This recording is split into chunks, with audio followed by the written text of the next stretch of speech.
milenial, anak muda dan lain sebagainya, ternyata pada pemilu waktu itu tidak terbukti. Ini ada uang yang sekian banyak justru digunakan untuk mengadakan balapan Formula E dengan dana yang begitu fantastis. Nah ini kan menurut kami, kalau dulu bilang keberpihakan tapi kenyataannya sekarang kok tidak berpihak. Nah apa dalam konteks PSI dan keadilan sosial? Nggak ada. Yang dia teriakan hanya tentang Anies pembohong. Yang di depan matanya dia LRT 6,5 triliun yang sampai hari ini proyek gagal itu PSI punya suara? Tidak, karena partai ini emang pecundang juga kok. Bahwa ini adalah satu kegalauan aja.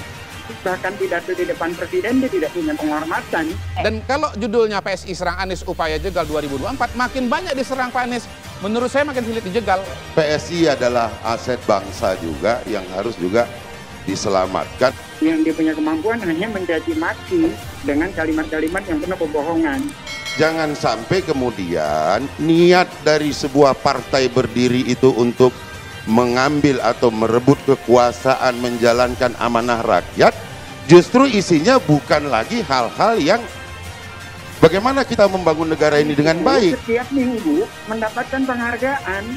Jakarta International Stadium jadi, kapal kuda jadi, harga sembako di Jakarta stabil, kenaikan gaji buruh UMP dia berani menaikkan di atas ambang batas yang sudah ditetapkan. Karena dia mengacu pada keadilan sosial. Ketika diserang pada hari ini, malah makin cinta, makin kuat dan itu yang saya katakan, ketika PSI menyerang, sesungguhnya bisa jadi pendukungnya Pak Anies ini malah makin solid dan malah makin tambah. Anies hadir menyelamatkan PSI. Akhirnya Partai Solidaritas Indonesia tobat dan mendukung Anies Baswedan maju sebagai presiden pada Pilpres 2024. Berita menggemparkan kali ini datang dari Partai Solidaritas Indonesia (PSI) yang akhirnya berhenti mencaci maki Anies Baswedan sejak awal berdiri. Pasalnya PSI sejak awal pemerintahan Anies Baswedan sebagai gubernur terus dikritik. Terakhir kali Ketum PSI Giring Niji yang mengkuliti kebijakan Gubernur Jakarta tentang e-formula bulan lalu. Kini salah satu pendiri partai Belambang Genggamang Tangan dan bunga mawar bercorak merah putih mulai ditinggalkan pembesar partainya. Sebelumnya Sunita Wijaya yang cabut dari partai buatan dirinya untuk mendukung Anies Baswedan. Terlebih dahulu Samara Amani gadis cantik dan politisi PSI menyatakan mengundurkan diri partai April lalu. Apakah gerakan para kader terbaik ini menjadi awal kebangkitan tobatnya PSI? Mari kita simak analisa politiknya.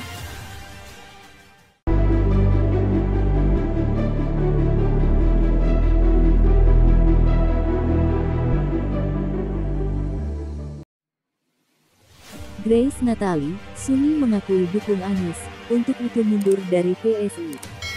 Dilansir dari Kumparan, Wakil Ketua Dewan Pembina Partai Solidaritas Indonesia (PSI) Grace Natali menyatakan Sunita Wijaya sudah mundur sebagai kader dan pengurus PSI. Mundurnya Suni karena ia memilih mendukung Anies Baswedan untuk maju di Pilpres 2024. Ya, Bro Suni Gembleman mengakui akan mensupport Anies dan untuk itu beliau mengundurkan diri, kata Grace pada Kumparan, Rabu, 29/6. Grace menjelaskan, Suni sudah mundur sebagai Sekretaris Dewan Pembina PSI sejak tahun lalu. Posisi Suni kemudian digantikan oleh Raja Juli Antoni. Suni mundur atas keinginannya sendiri karena beliau menyadari akan memilih jalan politik yang berbeda dengan PSI, jelas Grace. Grace menjelaskan, Suni mundur karena PSI berkuku tidak akan pernah mendukung Anies. Sebab, PSI menilai Anies punya rekam jejak terlibat dalam politik identitas yang sangat bertentangan dengan DNA PSI. Lebih lanjut, Grace mengatakan status Suni tak bisa dihapus sebagai seorang pendiri PSI. Namun, dalam setahun terakhir, ia sudah tak lagi aktif menjadi kader ataupun pengurus PSI. Suni adalah salah satu pendiri PSI, statusnya sebagai pendiri tentu tidak bisa diubah. Sekitar setahun terakhir Suni menjadi anggota PSI nonaktif dan sama sekali tidak terlibat dalam operasional PSI, tutup dia. Suni dulu merupakan staf Basuki Cahayapurnama alias Ahok saat menjadi Wagub dan kemudian menjadi gubernur menggantikan Jokowi. Suni pernah terseret kasus dugaan suap reklamasi. Ia pun sempat dicegah oleh KPK selama 6 bulan. Berita terkait PSI langsung direspon oleh masyarakat dengan beragam ekspresi. Seperti yang dikumpulkan dari kolom komentar Kumparan. Akun bernama Benang Gelasang justru berharap banyak yang mundur, agar berhenti menebar kebencian. Semoga makin banyak kader PSI yang insyaf, apa gak capek tiap hari nebar kebencian terus.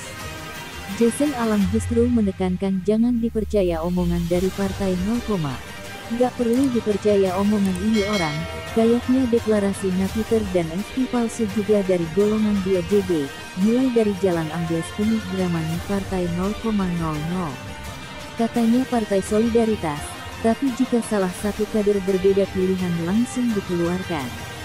Hahaha, kata Natif. Sampah berserakan, dan yang satu ini memilih keluar dari golongan sampah, justru harus diapresiasi, United Nations. Joko Prihantoro, sudah waras makanya mundur dari PSI. Anti buzzer bayaran, kesannya jadi paguyuban pencari jabatan, jadi wamen ATR BPN aja gentian. Gede Purnama, nanti membernya tinggal 3. Sebelumnya juga, tokoh PSI Samara ikut mundur dari partai binaan Grace Natali ini beberapa bulan lalu.